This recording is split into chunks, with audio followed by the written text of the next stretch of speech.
I can't hear you. Are you saying something? Oh, no, no, wait for a second. Yeah, I'm just going to start. This is mom's tarka. Okay. So, welcome all those who are watching Trends and Suggestions live.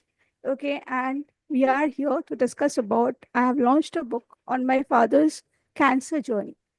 So, specifically, cancer is for me is care.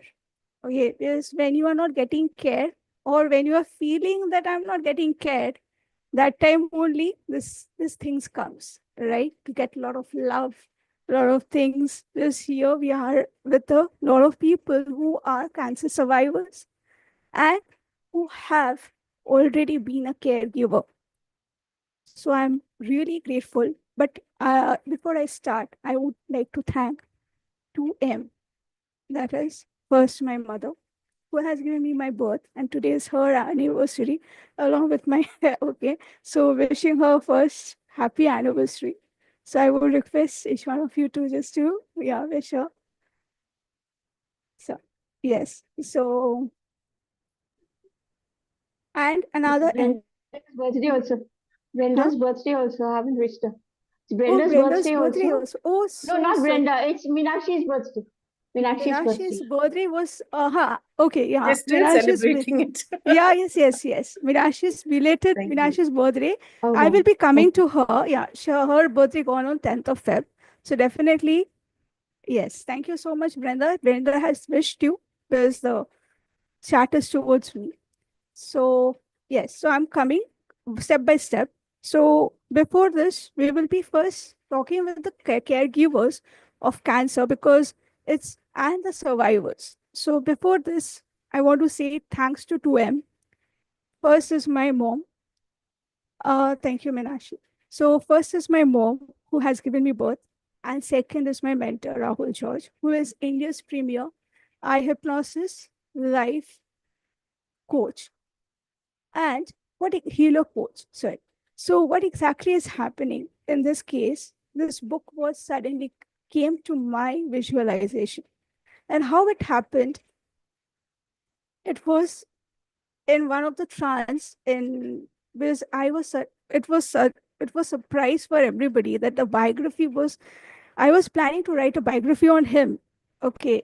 And it comes suddenly that visualization comes in the from the chat from December onwards when my dad was in the hospital. I was doing a lot of self work on myself. So self how to self evaluate and all those stuff was doing. I was doing a lot of things. And then because I was missing my mom, because she is my strength. Okay. And to the thing is, when you are alone at home, you can do lot of things on yourself because I cannot forgive my dad. I have a bad relationship with my dad earlier, but now I forgive him completely. It was something so uh it was this writing. When I was writing it, it was like I was just crying at that time, and I don't know, I stopped in between how to write it. And that again, the procrastination, again reached out to Rahul, just help me out. Okay. And this 3 days back, he again gave me that trance meditation, this hypnosis and neurolinguistic programming, how it is helping someone to get out of this. And this is what the mentor's work is. What he is doing is a real mentor. Is my mom will definitely say some few words about this. She is also practicing Buddhism. So how she is grateful to my mentor Rahul George, she will definitely come up with that. And I would request before you, since you are leaving for some other purpose, so please talk about some as a caregiver. What is your experience? And when you listen, your daughter has written this book, what is your experience? Yeah. You don't have to tell some all good things about me because you're a very good critic of mine and I want that. Well, you've given me the opportunity, and I'm so very lucky to have a daughter like you. And at the same time, I would thank Rahul for making you take out, bring out, or what all the things that have been deeply inside you, rooted inside you. He has taken out all the negativities out of you, and being a Buddhist practitioner, I know that coming out of this darkness, coming out of these negativities, brings a big transformation, and that is what has come happened to you. I'm really happy for you, and grateful to Rahul as well, because he is the one who has taken up this, brought about this great transformation within you. I'm talking about the caregiving. Yes, it's a very crucial and an important role which we caregivers play in the lives of any sort of terminal patients, because they depend on the caregivers, and especially they depend upon the attitude of the caregivers. So you should, the first thing which you have to keep in mind is you have to put a front, and you have to always keep a smiling face. You need not put a worrisome face. You need not put that. You do not show that worry on your face. So that is the main thing. Because my husband, he keeps on looking at my face always, and if ever I put a like a worries on my face, he comes to know that something wrong is happening, and which influences mm, his health. So being a caregiver, I always keep in mind this, that I should always be brave, be courageous, and whatever, actually, everything is scripted by God. Whatever will happen, will happen. I cannot change the script which God has given. It's karma, what is happening. So you have to keep this in mind, and do your work.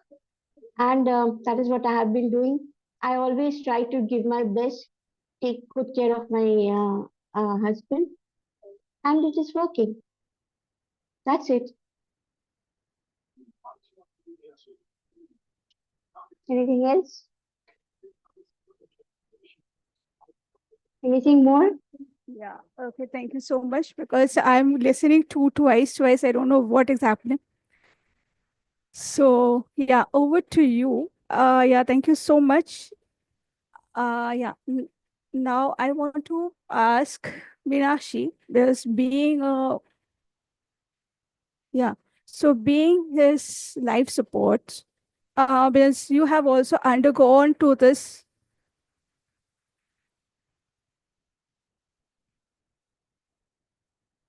Uh,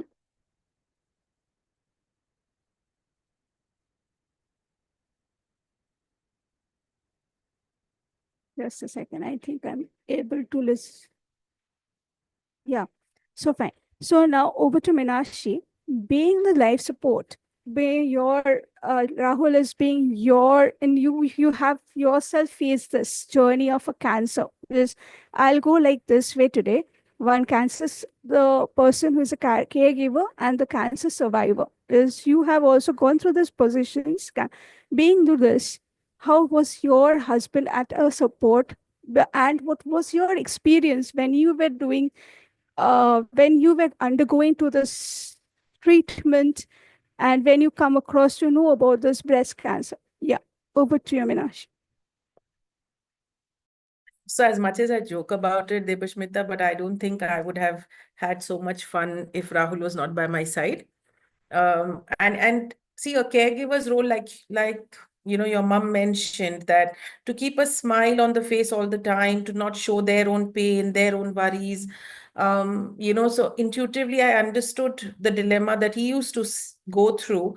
But hats off to him for being so courageous in front of me or my family or his family or our friends, to hold that space where both of us could live and not fight the cancer, or not be in a state of sadness or shock or any of those negative emotions.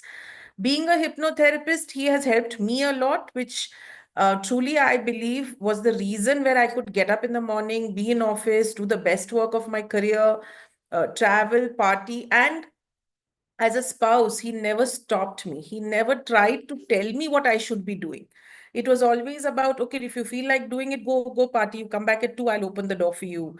If you want to travel, just go do it. There was never, like, that overpowering concern, because that is also something sometimes caregivers end up doing, is being overprotective, not being communicative. So I was very blessed that as a spouse, he was not overprotective. He looked out for me, but he gave me my space to be normal, and just little while back, we were talking about normalizing cancer. And I think that is something which most caregivers need to adopt, is the attitude of normalizing it for the patient, no matter what stage, what level, what medication is happening.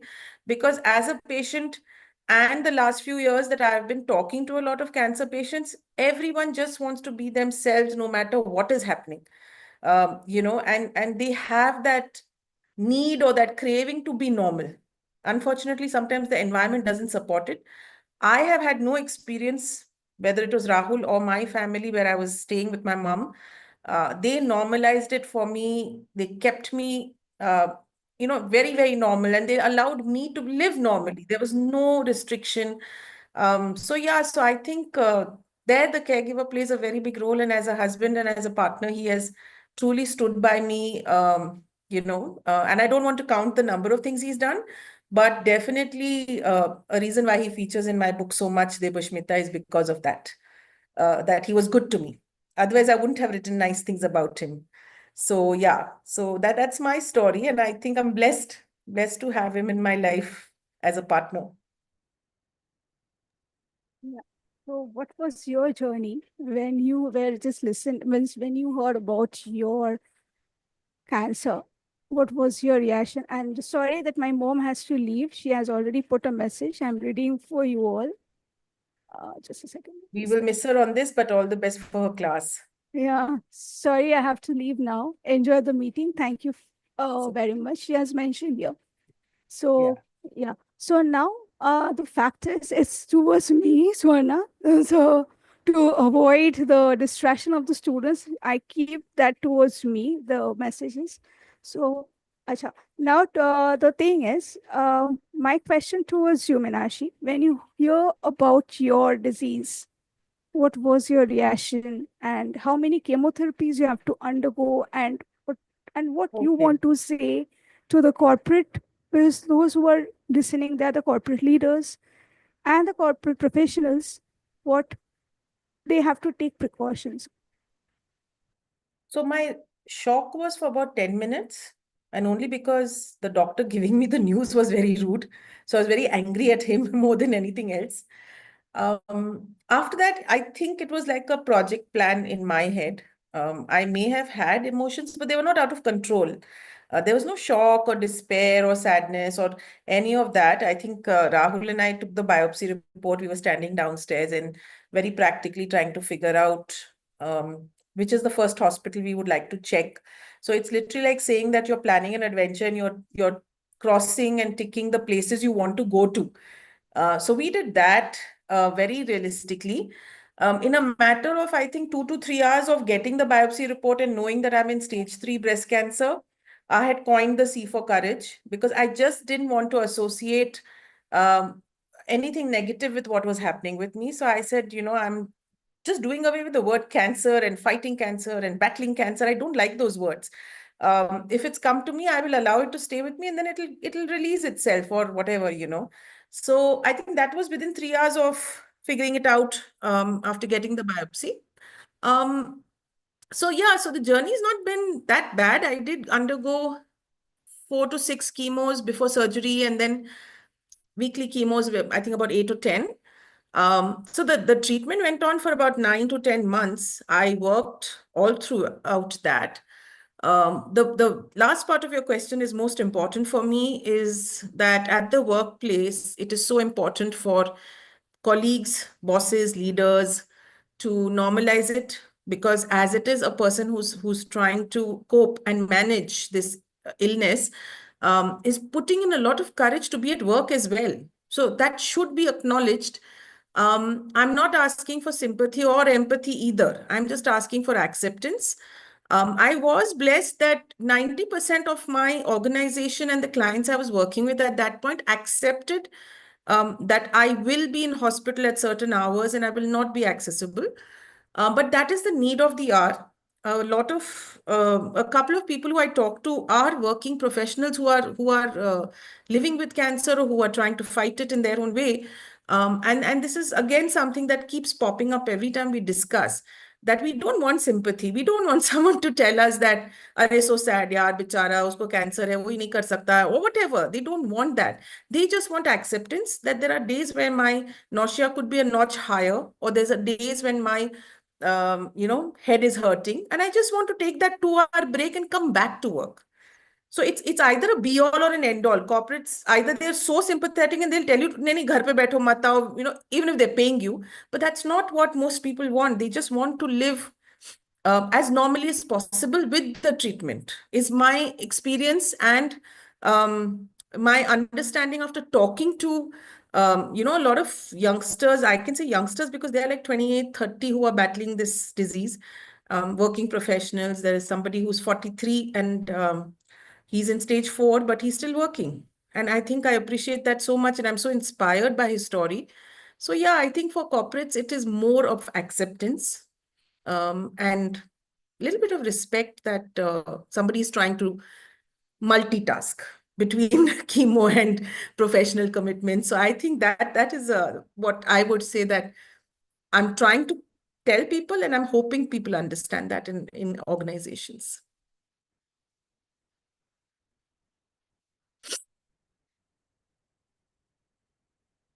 So much. I'm just doing the deck work right now also because I'm just listening to you. Very sorry. But Yeah. So, but the thing is, what exactly I learned from your story is that to be more courageous because whatever comes, it can means as whatever I can conclude from this, it is happening. The karmas, right? Not karma, I can say. Whatever happens for good. There's everywhere there is a learning, right? And if somebody, when someone definitely hear about cancer, many people lose their hopes. I will come to Tazi, before this, because I was in her session and heard many things over there. Before this, I will come to Rahul and then Brenda, then Tazeen, because Tazeen, I want to say something over there. So over to you, Rahul, as a caregiver, what was your experience like? And what is what message you want to give it to the corporate professionals? Because corporate leaders and professionals were here. Yeah. Um, so if I go back in time, obviously the initial, the first couple of moments, there is you don't expect to hear the kind of news that one hears. And I guess the closest references is what maybe, somebody saw on TV or in the movies, right? So after that initial shock of, okay, we went in for, like a regular checkup, but it ended up being something else. Just like what Meena mentioned, that maybe that's just our blessings that we were able to very practically, in a matter of moments, decide, okay, what is it that needs to be done? And that sort of like set in motion an entire, almost like a machinery, right? Between my mom, her sister-in-law, so within literally the span of the next couple of hours and then over the next couple of days, we had literally mapped out, okay, this is what we're going to be doing. So if I look at it, as a caregiver, it's really important to be able to have that kind of support. One part is having external support. So I can never say I did this by myself, apart from obviously Meena going through it. It wasn't just something that I myself, did by myself. It was having that support of family especially. And the other part is, of course, as a caregiver, even now as I look back 6, 7 years later, uh, investing time on yourself, especially as a caregiver, it's very, very important, right? Whether it is, let's say, meditation, whether it is mindfulness, various practices, right? It could be physical practices like, say, yoga, anything that you can relate to, especially as a caregiver. It's definitely going to help you over, literally like for the rest of your life, right? Because um, a lot of this depends on what kind of language you're using. Like, for example, we don't see it as, oh, okay, you were, a cancer patient, or I am a caregiver. So even I don't consider myself in that category of a caregiver, because these are all very sort of defined terms which has its pluses, but it also has its negatives. So for us, we look at it like what Meena mentioned. It's more like it was an adventure that made us take obviously pay attention, but we made certain choices and decisions, and that is what has played out over these last several years. So coming back to your question, I think for caregivers, whether you're in the corporate or whether it could be let's say maybe somebody in the corporate whose spouse is going through this. uh, so as the caregiver, and in turn your family especially, and of course friends, it's really important to be able to keep working on yourself, because you don't know what's going to happen next, right? And I mean, think about it like this. So most of us, we don't know what life is going to be next, and especially when it's something like this where it's talked about more openly, in the news especially. um, it's like uh, the frailty of life becomes very real, right? Like they say, you could literally leave this earth at any point in time, but when there is something like this that you experience, that reality that you can go anytime or your loved one can go anytime becomes more real, right? But having said that, the intention is not that, okay, therefore you become worried or like, overtly. And I'll sort of quickly narrate a funny story here, where it's like the idea is not to become overtly worried or stressed out or extra careful, right? Like, so Meena was talking about working late. So whether it was working late or whether it was going out, it's like one of the things was, if she had to come, let's say if she came back at 2 o'clock in the morning, I was there to help her jump over the gate. Okay. What do I mean by that? That if I, put that restriction on her, then I'm already making it harder for her to, for her to recover. So when we talk about recovery, when we talk about, changing the way you live your life after an incident like this, it definitely requires that focus from not only the person who's going through it, but also people who are on the outside. Yeah. So definitely for people who are, maybe you have a loved one who's going through this, make sure that if you aren't already, take time to take care of yourself, take time to have people around you who are there to support you, whether it's family, whether it's friends. And one last thing, of course, be very mindful of who you have around you. So I was extremely particular about who could reach out and what kind of people could reach out. More so then, and of course, even now to an extent, right? Because that is basically like you're taking care of your environment. Yeah. So that's what I'd say in short. I know this is like trying to draw from 8 years of a life experience, um, but I do trust that these words have been spoken, so I'm sure it will help somebody who maybe needed to hear this out there. I have one point, Debashmita, that and sincerely request caregivers and family who support people who are trying to live with the cancer or heal it or deal with it, is don't walk around eggshells around us. We're very, like our body is getting hammered with the chemo, but our mind is very alert. So it's very easy to catch when people are walking around eggshells and they're trying to, or they treat you like a porcelain doll. And that is something which is annoying as far as I'm concerned. Personally, it was very annoying that don't do this to me, I'm not so fragile, not in body, not in spirit, and don't walk around eggshells. There's nothing that can happen or that I will feel bad or offended for. And I'm very glad that Rahul or his mom, my sister, whoever around us, the 10 people around us, um, really didn't. In fact, day before yesterday, I was at a book reading and my nephew had accompanied me. He's all of 18 years old.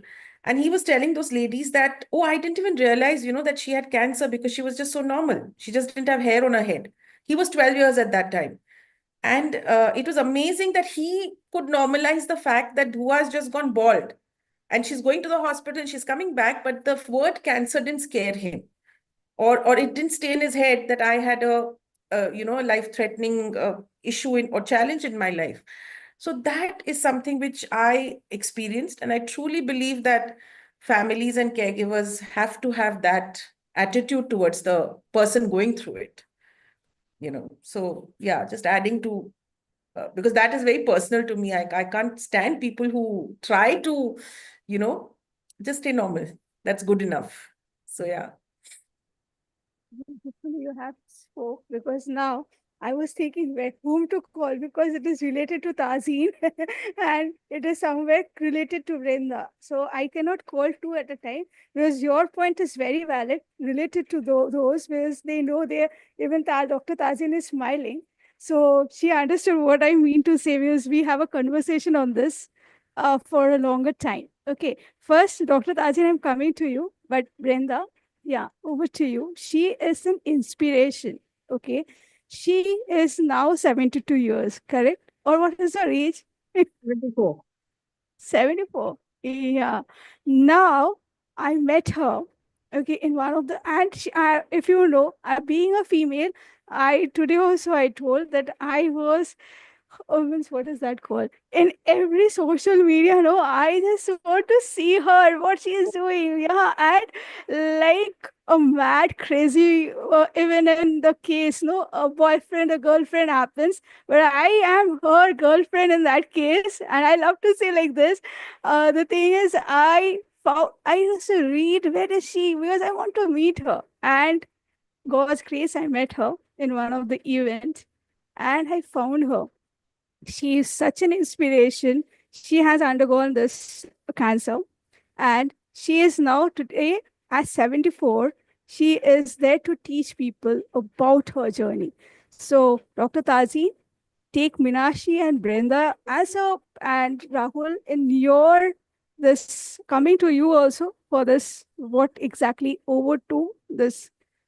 So before this, over to you, Brenda. Just talk about your journey. And when you hear this, how was your, in the term of Minashi, courage? Yeah. And how you want to inspire the other people, corporates. Today is the first time I remembered after a long time, maybe 2 years or something, that I was somewhat associated with cancer, because I've never associated myself with that word cancer. And yeah, it was on my birthday, my 72nd birthday, 10th October, when I was not surprised at the diagnosis, because I already knew it was cancer before even going there. In fact, the doctor was trying to tell me it's nothing, and saying that too in a hospital like, Breach Candy, but we'll not talk about that. And he said, no, you can go home. I said, no, I have got this mass, which is, bigger than 1.5 apple, and which I just discovered yesterday because I had no symptoms. And you're saying there's nothing. So I must do an MRI. And of course, when doing the MRI, the person indicated to me there was a problem. And also when I was doing the sonography, I could see the doctor's reaction. Normally when you're with the doctor, if you have not understood the report, or even you don't know what it is, you just look at the doctor's face, and sometimes the doctor will do like this, means it's ticking off all the boxes which are right. And this doctor was like, sighing. So I knew what it was. And then next day I was sitting right where I was here when the doctor called to say, I'm sorry, what I told you yesterday is not correct. And this is probably a cancerous growth. And nothing happened to me. There was no shock, nothing. My daughter-in-law was there. And I said, I just put down the phone. I said, thank you, doctor. And my first thing was, I just said, thank you for cancer. And my daughter-in-law, I live alone, who had just come here to, be with me. She was shocked. She said, Mommy, I would have been crying. And she just put her arms around me and said, we'll never leave you alone. And then, of course, I went to the doctor the next day and we did the biopsy, which, first of all, the surgeon thought it was a carcinoma. And the biopsy showed it was a lymphoma. So it took 15 days to, decide what it was. So that was a ray of hope, the first hope, because obviously lymphoma is much less, less sort of malignancy is less in it, though it was very aggressive. And I said, can I meet the doctor? She said, no, I won't be the doctor because I'm sorry to lose you as a patient, because I'd like to have you as a patient, but there's not going to be an operation. So you'll have to go to another doctor. I said, it was a Thursday evening. I said, when can I see him today? She said, no, he's away till Monday. So I went home and I told my son, well, this is cancer. And what do I do? So I have 3 days now. You won't believe what, without batting on eyelid, I said, can you book me and my, the girl who sort of works with me in my home, can you book us in a 5-star hotel for 3 days? And then when the doctor comes back, we'll go. And my son actually said, do you really want to go to the Radisson Blu? I said, yeah, I do. And we had a nice time. She had never seen a 5-star hotel. So we had a great time and came back and then went to the doctor and it was confirmed. And then he said, well, you will need to have a chemo port. So I said, okay, can I do it today? He said, today? So I said, yeah. So we went up to the doctor and the doctor said, told us what, that you'll need to have it done. My son had not told this. When it came about, I left the entire project. I thought it was a project and I left it to my son and daughter-in-law to sort out the details. And I will just follow what they said. So my son asked the doctor, so this chemo port will be going very close to the vena cava, right? What if your hand shakes a little bit? What would happen if it touches? She said, well, she'll be dead right there on the spot. So they were looking at my face. I said, okay, doctor, how many such surgeries have you done? He said, 50. So I said, how many have died so far? So he said, not a single one. So I said, tomorrow morning, can you do it for me? I'm the 51 person who will not be dying. He said, but I don't have a space. I said, just ring up. Somebody may have, actually canceled. And actually somebody had cancer.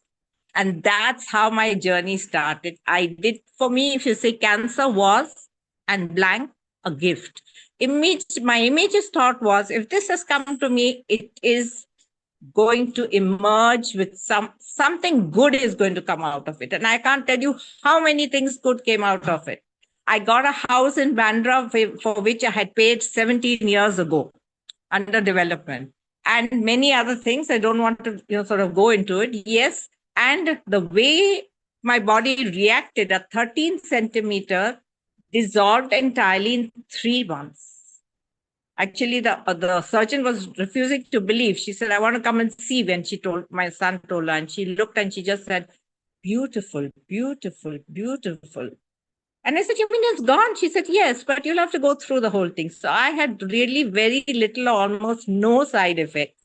So I just lived normally. And of course, as previous people have said, the family support was really there, but they didn't do anything extraordinary for me, except that the girl who was with me was cooking my food separately. Other than that, no special precautions were taken so I just went about my life. And if I look at myself and see how come if you told me that this is how I would handle it, I might have been a little surprised. But then I realized that my whole 72 years, I have actually, been building up my resilience in many ways. I've gone through, a lot of crises and have faced them, come out of it. My husband had a near fatal accident, was in coma for many months. He said he will never come back to consciousness. I believed he would. After 5 months, he came back, lived for 8.5 years. So, and lots of other things, financial crisis, you name it, I've had it. And then I realized that actually I have built this up. It's almost like 72 years I have, sort of been prepared for this. I remember when I was doing the chemo port, the anesthetist asked me, are you scared? I said, why should I be scared? Are you nervous? So he said, no, I'm not. So then I said, if I'm in good hands, I'm not scared. So he said, are you a trainer or a professor or something like that? I mean, how do you take it? So I said, no, actually, I've been preparing myself for 72 years for something like this. So now it has happened. I mean, I was just joking with him, so he could not believe it. And so that's how I took my cancer very, very lightly. And it affected me also very, very lightly, but it changed me a lot. I think my resilience went up a lot more. And all I can say is that I just have gratitude. I don't even remember actually. It's only because you called me today. So I don't consider myself I don't label myself as a cancer survivor because I don't even remember about it, But yes, if you say cancer survivor, I would rather say cancer thriver, because for me, it has only had one there's only one emotion it brought into me, and that was gratitude. Every single day, I would say I would have some reason to be seriously have gratitude for. And I would make little things like, of course, my own routine and exercise. I would make it a point to call somebody who's going through a worse situation and give a little, So these little things I made a daily practice, and perhaps they helped me also. And that's my nature. That's how I am. So that's my story. Not very sort of, it's not very dramatic, but in its own way, it could inspire some people, is what I realized when I talk to them. And when I think your post was read by many people who did not know the story. Gauri is also on this call. I don't know whether she knew all of this, but when you faced so many things, I have faced almost homelessness. When my whole home is taken away, I don't know where my husband and I will go, and I have no home.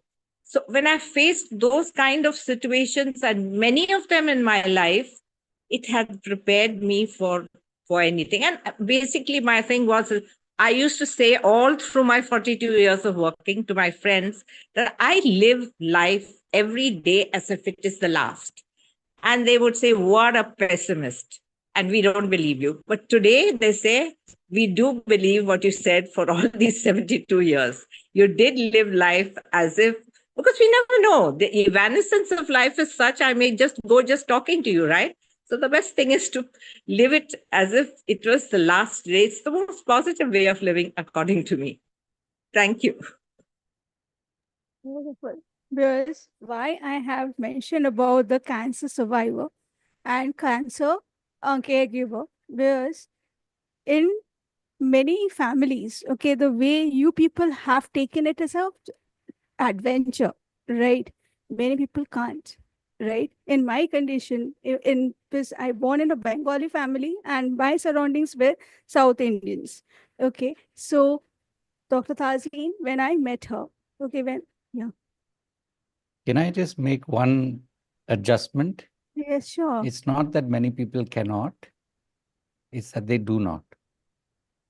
yeah, do not Okay. accept it. Correct. When you said they can't do it, it's not that. It's just that they do not do it. They do Until they come across people like the people that you see here. So not. this becomes their normal. Correct. Right? If you look at it, we are all in different parts of the city, different parts of the country, from different, streams of life, if you want to call it that. We all have like different lives, and yet there's a similarity. Correct. So that's what I'm saying. Like, just because you said it, I'm just making that correction right away. Not that people cannot, it's that they do not. Yes. Until they Rahul, I could cross. Go ahead. Yeah, continue. No, go ahead, Brenda. Yeah. I also think, because over the years, people have been telling us, doctors, etc., Yes. there are 5 stages you go through. The Yeah. first will be denial. So you're expecting it to happen, Exactly. Yeah. The first is denial. Yeah. I didn't experience denial. Then it is, reality. Then it comes, and the last stage is acceptance. So half the journey you're in denial. So, even if research comes out with stories like, your wife or me or else, that research can show something else and give you positivity straight away. Yes. Whereas when 100%. so many years we've been thinking, because so it's been taken, like you say, normalizing. If you take it like there was a time when influenza killed millions of people, Yes. right? Today, how scared are we of the common flu? Yeah. Come a day when cancer will also be like that. Yeah. Just a funny anecdote. I'm reminded of something my mom had sent me on WhatsApp. When we say God bless you, when someone sneezes, since you mentioned influenza, if you go back to 1800s and even before, people said, God bless you, because if you sneezed, it just meant that now you can survive purely if God is blessing you. Because at that point, it was considered that literally, if you had influenza, you're pretty much, you punched your ticket. Right? So today, thankfully, we are looking like even now, I'm sure you hear of people, or we ourselves may have gone through it. Suddenly, if you have some sort of like a fluish feeling, doctors will give you like a standard, which was what used to happen in 2020, right? So COVID has also, in a sense, been normalized, thankfully. And obviously, our immunity has improved with time. But this is the whole point. It's not just our physical immunity, but it's also our mental immunity that we are, because of what we're doing here. And there are more and more people around the world who are speaking this language, that both people who've gone through it from the inside and from the outside, we are literally standing up for this, saying that, you can choose to move straight away to acceptance. Like you choose acceptance, then everything else becomes the journey.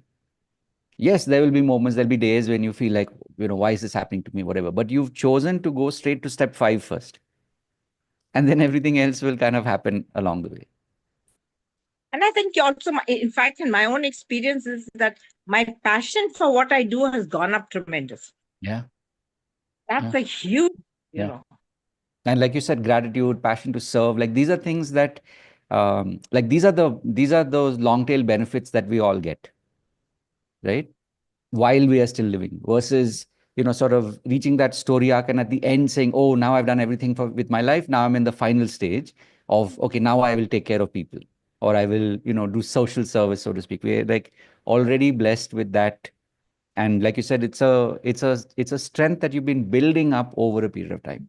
It didn't happen overnight, right? Like you said, the 72 years was in preparation for this phase. At least that's what I told the doctor. Yeah, yeah. When he said, oh, you're going through this like this, we don't come across patients. I said, I've been preparing for it for 72 years. Lots of Yeah, experience, doctor. Yeah. So I'm just setting up a context. I had a discussion with Dr. Tazeen. How do I connect with her? Okay. So what happened? The time has come when my dad has been diagnosed with the last stage right now. He is in the lung cancer. He may die anytime. Okay. I told her that this is what the doctor asked for. Dr. Advani already mentioned that is to stop chemotherapy at this moment. Only 5% it will work. Otherwise, it's fine because he cannot take the chemo. He can die on the spot. So we don't want him. And he just told us, as long as he is there in the earth, just make him happy. So this is what we are doing at this point. So I told her, Dr. Tazeen, about this. And she asked me, hey, I'm having a webinar. Why don't you come and attend my webinar today? I was saying, I was talking about this and how this webinar comes. And she was like, and when I entered her webinar, I was thinking, where in the wonderland I entered? Because her experience is like where she is into, I'll come with that. She will say her story. Just listen from her mouth, because that energy she can bring it here. Because it's awesome. Yeah. And that when I started writing, Meenakshi, you are supposed to go for this interview with Rahul, and I'll start writing about Meenakshi. And she was saying, okay, I'll talk to Rahul. I'll talk to Rahul about this. Yeah. So now just over to you, Dr. Tazeen. Yes. Thank you so much, Debasmita, and congratulations, first of all. Thank you so much. for doing what you do. You're doing it beautifully. Thank you so much. Yeah, I absolutely agree to what Meenakshi says, what Brenda said, and what Rahul says. First and foremost, we need to accept, like everyone was talking about adventure. When I was diagnosed, I bought a t-shirt which said, let the new adventure begin. I actually started wearing that t-shirt, I absolutely took it as an adventure. And since you have attended my webinar, since you have seen that, and, I had made it a point that I'll make through this journey, and I documented everything. I have photographs, I have videos of my entire journey, because I was very clear, once I'm through it, I'm going to tell people that, this is all up here. And as Brinda says that, she was prepared for it. Even she got prepared. The resilience, she built across 72 years. And I actually believe that this is how universe works. They prepare you. 2021, I got diagnosed with very advanced third stage cancer. And obviously, I was told that chances of my survival was very less. But in 2019, I was introduced to something called as NLP, Neuro Linguistic Programming, right? We all know now what NLP is. So, I personally believe that that was the universe way of preparing me for this, right? Because when cancer hit, I was like, okay, as Meenakshi said, okay, this is something we'll get over. That was absolutely my attitude. And I was like, and like Brinda says, she lives every day to the fullest. And that was one of the favorite songs that I used to listen to every day. Jio to har din aise jio, jaise ki aakhiri ho. That was the song I earlier also listened. And during my cancer journey, especially in the morning, this was one song I listened to every day. I love dancing, I love singing. I did that, right? And during my entire cancer journey, I was doing paragliding, I was trekking on the mountains, I was enjoying life to the fullest. I just asked my doctor what are the precautions that has to be taken. So I was just told that, I need to have fresh food, because chemotherapies plays with your immunity system. So I said, okay, fine. We used to find good homestays where, we get home cooked food, fresh food. That was the only precaution I took. And, I never left living life. So, yeah. So, as me and Meenakshi were talking, that we need to normalize cancer, as simple as that. Just Brinda said that influenza, one time it was life threatening. Now, influenza is nothing. The same way, cancer is going to happen like that only, right? You need to normalize. Medical treatment has, advanced a lot. It is just a phase. It'll just go away. It's absolutely normal, and start treating it as normal.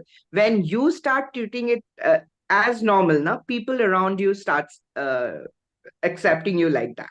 Like Meenakshi said, she had a bald head. Same here, I had a bald head. And people used to believe that that was a style statement I was carrying, because they thought that this was a fashion statement that I carried. And they used to compliment me, this is suiting you a lot. I mean, you're looking very smart. I never explained to them why my head is bald. I was like, oh, really? Thank you so much. That's what I used to do. Right? Just accept it. People around you will accept you as it is. And Rahul very importantly, very correctly pointed out, you need to be aware of the environment that you are in. Whenever I get a call, I just listen to the vibe that they are giving. Oh, we got to know you have cancer. Like, oh yeah, thank you so much for your call. But I have an important meeting to attend right now. I'll just get back to you. And then I'm never going to pick up that call again. If someone calls me, hi, how are you? All good? All good. Aur bata kya chal raha hai? What are the new things that you are doing? What is the new adventure that you are doing? I'm fine. Okay. Then this is the person I'm going to talk. Right? So I was very, very clear about to whom I'm going to talk, to whom I'm not going to talk. Because your environment matters a lot.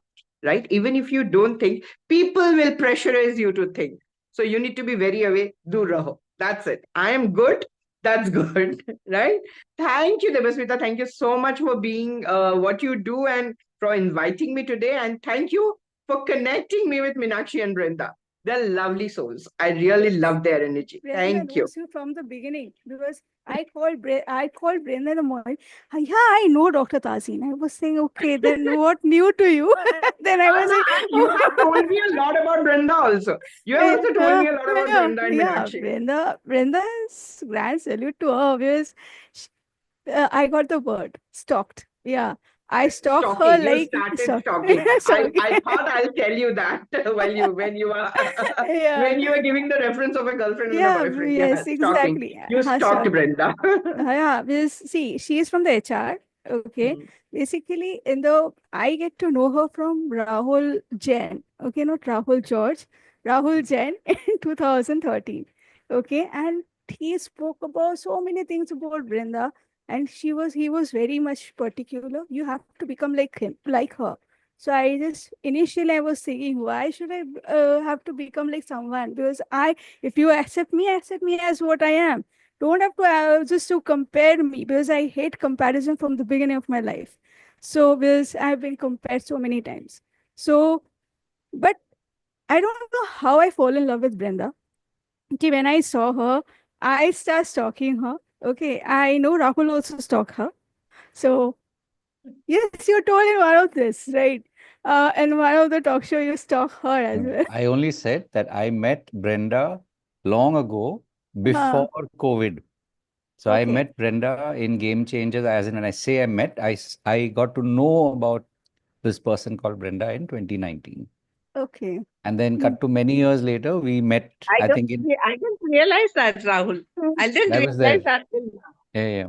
I remember you were one of the folks who had asked a question towards the end. There was like a Q&A thing that happened. mm, mm. So that's when, and we may have done an exercise during the day. Yeah. Yes, we And did. then cut to a few years later when Debusmita had done one of these panels. I think this would have been Last 2023. 2023. Yeah. I Yeah, think yeah, mid I was there. 23. Mm. Yeah, Yeah, I that's was when there. we sort of, connected. Connected. Yeah. Yeah. We have Dr. Prashant, who is a surgical oncologist. So, Dr. Prashant, if you can on your camera, and we would love to hear from your end. I have a couple of questions to ask from you as well. So, yeah, yes. Uh, So, Doctor, Ma'am, it was a really tiring day today. If I can huh, keep my camera closed, how but I can would I love to interact with everyone. huh, how will Uh, I yeah, spotlight you? Just I can understand you. When I took his interview once, he just did his surgery and he came, ma'am, take my interview, take my interview. She was like that, and actually, I that was saying, surgery that day it was not even finished. I mean, I just yeah. did the critical steps. I asked my student that, except for killing the patient, whatever you can do, do. I'll be back in half an hour. Okay, so if you can on the camera, it will be better. Otherwise, I can't spotlight you. Your voice will come. I can't pin him also. How will I? Okay, I'm making you host, Rahul. Means host नहीं co-host बना सकती. Yeah, if you can do that for me. So it will be better because doctor, he is in surgery, he is an oncologist, surgical oncologist. So we have Dr. Tazeen here, Brenda and Minashi, as you already met them. Rahul also you already met. Yeah, So we have some questions for you. sure, ma'am. Uh, yes. First question is that what are the most common warning signs that indicates is a need for surgical intervention in cancer patients? Really interesting because I'll say 2 days back I was shooting a podcast and same question was asked to me that when do we need surgery in cancer? Yeah. Frankly speaking, if it is not a blood cancer, surgery is always cure. If we are planning for cure, we have to do surgery in cancer. So, except for voice cancer, I mean, voice box cancer and anal cancer, all other cancers, in some part of the treatment, surgery is required. Okay. So, what are the most common complications after cancer surgery, and how do you manage them? Because this is a question from my mom. She is worried about my dad, and she was talking Am me, I telling audible? me from, yeah, you are audible. Yeah, Hello? she's hitting my head. Yeah, yes, you are audible enough. We can hear him. You, yeah. Over to you, doctor. Can I repeat the question once again for you? Are you okay?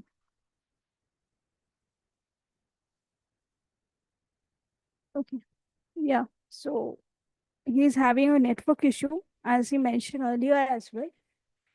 So it's 10:05. We will be slowly winding up. This time is precious for each one of us. So we have lovely time. There's a lot of learning from Minashi, Vrenda, and Dr. Tazeen, and even from my mentor Rahul George, and from my mom also.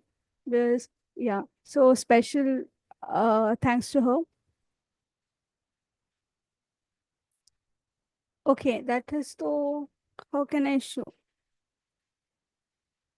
screen view for my book? Hello. Okay. Yeah. Am I audible now? Yes, yes, you are quite audible. So, Yeah. Yeah. yeah, I'm really sorry. Actually, my network, no problem. I can and I think understand. I'll be This visible is what also. my problem also. Yeah. Okay. I'm So, visible. you are not visible, but anyhow, we can hear you. Not Means, visible. oh, yes, yes, yes, yes, you are visible. Okay. Yes, yes, but you are ulta. Okay. So, आप सीधा कर लो खुद को. Yeah. Okay. Yes, you are coming like Okay. this. Yeah, it's good. Yeah. Now it's fine. Yes. Okay. So the question I'm repeating once again for you. So, what are the most common complications after cancer surgery, and how do you manage them? Ma'am, your voice was breaking, but if I'm correct, you asked me what are the complications of cancer surgery, correct? Absolutely. Yeah, exactly. Maybe my network is again down.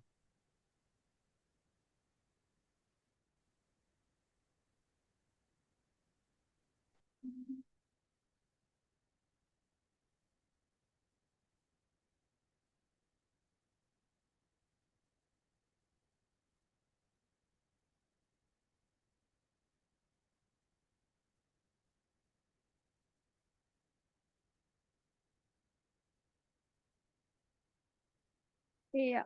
So what we can understand that we will take another, this interview will be happening again in the second time. Okay, I would request Minashi, Vrenda, Rahul, and Dr. Tazin to be here once again.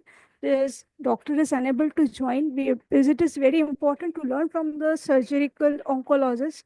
His viewpoint is important in this Sorry. case. Okay, Uh, so okay, so what we are coming up with, so we can understand your challenge at this point. So would request you, we will be doing again this second, okay, because already everybody's time is precious, and it's a dinner time as well, right? To avoid cancer, I have to take the food early. So now it's already 10 o'clock.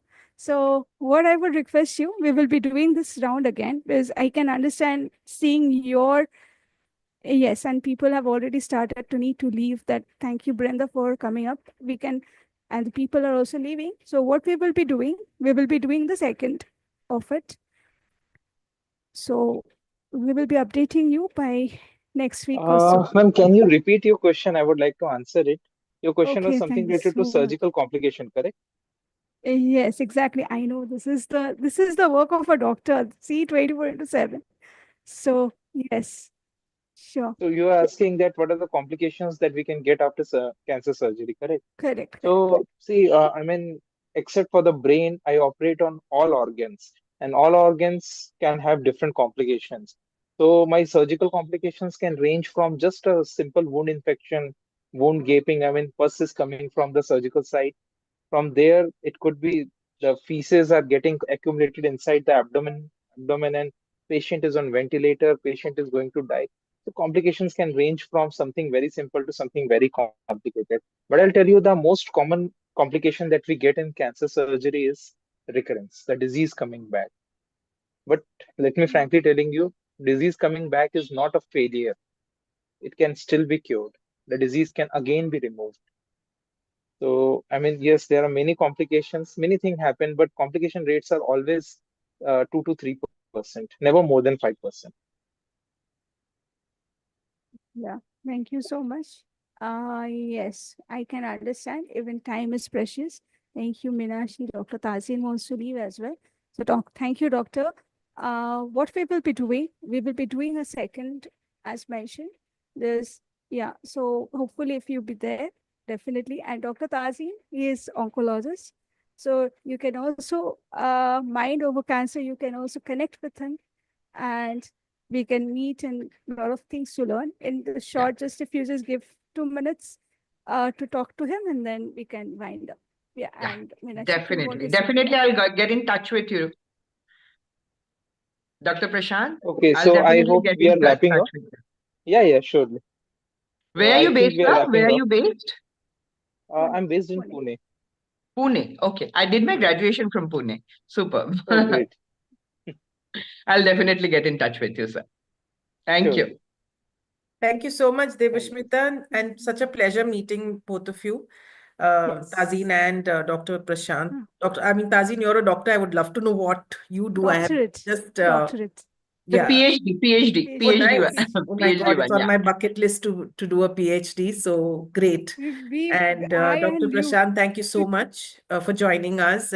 I always say that no matter what we say and what we do, without the medical support, a lot of us cannot have fun with cancer. So I'm eternally grateful to my medical team who took care of me through this and gave me so much encouragement to do what I wanted to do. So thank you so much for taking care of so many people fighting and dealing and living with this illness. So yeah, and thank you, Debashmita, for again putting all of us together on this platform. After listening to the stories, I just feel so like there's so much I need to still do in life, but that's a good aspiration to have. So yeah, thank you so much. Yes. And the thing is, definitely we will be touching because, as Meenakshi mentioned, I am also the aspirant of doctorate. So we will be the accountability partners soon because I'm behind Rahul. I don't know. In the other hand, you are also there in the aspiration in the bucket list. So we will be talking more about it in the offline. Sure, Okay. sure. Yeah. And we'll do another round because I have not finished asking the questions to Dr. Prashant. So we'll do another next week also. Yeah. Thank you so much for Thank you so coming, much please. And and have a great evening. Good night. Bye-bye. good night. Yeah, bye. Good night. Bye-bye. Yeah, bye bye. Good night.